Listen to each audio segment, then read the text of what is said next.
E aí, galera, boa tarde. Ó, como eu falei para vocês ontem, depois da aula, tá, eu ia postar um videozinho rápido hoje com a correção da nossa atividade de ontem, certo? Então, daqui a pouco eu mando para vocês a atividade de ciências de hoje, né, que nós temos, que é mais simples, é mais rápida, porque só é 2 aulas, tá? Porque vocês têm ciência e educação física hoje, mas eu vou colocar, antes de começar a aula de ciência, nosso materialzinho de hoje é bem simples também, a nossa correção de ontem, tá certo? Eu vejo que muita gente ontem apresentou dificuldade nessa questão dos números reais. Então, vamos lá, vou começar aqui. Vou apresentar a tela aqui, tá bom? Vamos lá.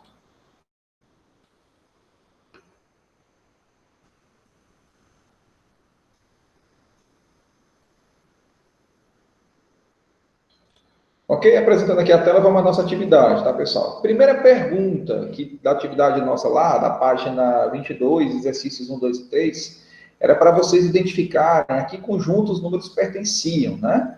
Então, vamos lá. Aí foram colocados os números, menos 3 meios, menos 1 quarto, 0,333, que é uma dízima periódica, o 7, raiz de 51, raiz quadrada de 51. E a pergunta é, desses números no item A, quem são números naturais? Vamos lá para vocês compreenderem. O que são números naturais? São números inteiros, não pode ter vírgula, não pode ser fração, e tem que ser positivo. Então, o único número natural que tem aqui é o 7. Então, ok. Item B, quem são os números inteiros? Aí o número inteiro, ele já está dizendo, ele tem que ser inteiro, mas ele tanto pode ser positivo, como ele pode ser negativo. Então, o 7 também é um número inteiro, além de ser natural, mas aqui nessa brincadeira também entra o menos 3. Eu quero chamar a atenção de vocês para esses outros números aqui, tá? O menos 3 meios e o menos 1 quarto. E também a dízima periódica e a raiz quadrada de 51. Por quê?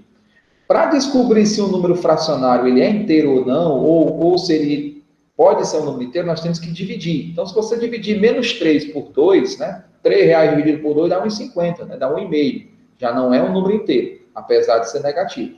Então, a gente não olha nem para a fração, a gente resolve, porque toda fração é uma divisão. Então, 3 dividido por 2 é 1,5. Como é negativo, menos 1,5. Menos 1 dividido para 4 é a mesma coisa que você pegar R$1 e dividir em 4 moedas de 25 centavos, pessoal. Mesma coisa. 1 dividido por 4 é 0,25. Como é negativo, menos 0,25. Veja que nenhum dos dois se enquadra nos números inteiros, apesar de serem negativos, mas eles não são inteiros, eles têm vírgula. Ok? A dízima periódica também não é inteiro, já tem vírgula.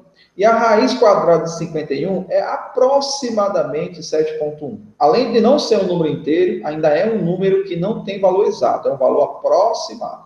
Então, só quem é inteiro aqui é o 7 e o menos 3. Pergunta do C, quem é que é inteiro e não é natural? Bom, é só o menos 3. Ele é inteiro, mas ele não é natural porque ele é negativo.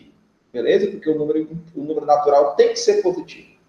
Pergunta do D. Quem é que é racional, mas não é inteiro? Aí, pessoal, o conjunto dos números racionais, eles podem ser todos os tipos. Podem ser positivo, negativo, decimal, fracionário, tá bom? Só que tem um detalhe. Eu vou colocar aqui só os números racionais que não são inteiros. Então, é exatamente aquela turma lá, ó, menos 3 meios, que é, ou você pode colocar menos 1,5, menos 1 quarto. Tá certo? E a dízima periódica, que apesar de ser um número que vai se repetindo, tem muita gente que diz que dízima periódica não é racional, mas é, pessoal, porque o número que se repete é o mesmo, tá? Quem é que não entra na história? Aí eu fiz uma legenda aqui embaixo e fiz uma observação para vocês. Por que o raiz de 51 não se enquadrou em nenhum desses conjuntos? Porque o raiz de 51, pessoal, é um número irracional, um conjunto que não foi citado aqui. O que é um número irracional? É um número que não possui valor exato. Nesse tipo de raiz aqui, como o valor não é exato, a gente é obrigado a dar um valor aproximado.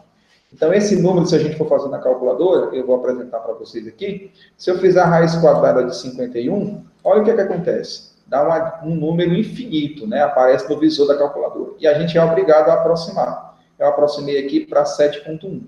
Mas ele não tem valor exato. Diferente do menos 1,5, mesmo sendo um número quebrado, um número decimal, ele tem fim. Ele não tem aqueles números infinitos aqui, tá bom? Então, o raiz de 51 não se enquadra aqui, porque ele é um número irracional. E olha a legenda que eu coloquei aqui, né? O que é o N, o Z e o Q, tá? A pergunta do 2, qual desses dois números é maior, né? A gente precisa da ajuda da calculadora também, nesse caso, né? Então, nós temos que resolver esses números para saber quem é que é maior. Por exemplo, raiz quadrada de 7. 7, raiz quadrada de 7 dá um número irracional, né? Não tem quadrado perfeito. Aí, aproximadamente 2,6. Beleza? É um valor aproximado, ele é irracional. E 27 dividido por 10 dá 2,7. Tá? Se você dividir 27 por 10, 2 é como se fosse 2,70, né? Então, veja que ele ficou maior. Então, o número maior é esse, que dá 2,7, e esse aqui dá aproximadamente 2,6. Tá bom? Então, veja, não dá para você dizer quem é o maior só olhando para eles dois. Vocês têm que resolver eles dois primeiro para poder descobrir. Ok? E vamos às perguntinhas da questão 3. A questão 3 pergunta, né? 100 pertence aos reais positivos? Pertence. Aí lá aparece, né? 100 não pertence aos reais negativos, que é aquele Rzinho que tem um sinalzinho negativo. É verdade, não pertence. Tá? Aí aparece menos raiz de 16. Que eu lembro da questão é assim. Menos raiz de 16 pertence aos números reais? Pessoal, não pertence. Não se pode extrair raiz quadrada de número negativo. Isso não existe para os números reais. Tá bom? E o item D também é falso, tá? Que lá está dizendo que pertence, mas não pertence. Tá? Deixa eu só lembrar aqui qual é esse exercício, qual é de que se trata esse número que eu tenho de um aluno aqui que enviou para mim do grupo. Estou compartilhando aqui o grupo de vocês agora. Eu coloquei lá no grupo a imagenzinha de ontem. Vamos lá, eu vou visualizar. Pronto, tá aqui, ó. O item A é verdadeiro por quê? Porque o 100 é um número positivo e ele pertence aos reais positivos. Vocês vão ver a letra R, né? Ele existe. O que é um número real, professor? É um número que existe. E ele é positivo. Aqui está dizendo que o 100 não pertence aos reais negativos. Exatamente, ele não é um número negativo, ele é positivo, né? Ou seja, o B só confirma a letra A. Ó, aqui está dizendo que é falso por quê? Uma raiz quadrada de um número negativo não existe para os números reais. Então, não pertence. Era para estar cortadinho aqui. Por isso que é falso. Ah, lembrei do item D. Menos π. Pessoal, para quem não lembra qual é o valor de π, é 3,14 aproximadamente. É o comprimento da circunferência. Tá? Então, menos π ficaria negativo. Está dizendo que não pertence aos números reais negativos. Mas pertence. Não é negativo, né? Tá certo? É negativo. Então, pertence. Tá certo? Então, nesse caso, o item D também está falso, pegando a imagenzinha aqui com a ajuda dos colegas. Beleza? Então, essa foi a nossa correçãozinha rápida de ontem, tá, pessoal? Espero que vocês tirem as dúvidas. Daqui a pouco nós temos a postagem da nossa atividadezinha de ciência, que é bem simples. Valeu? Um abraço.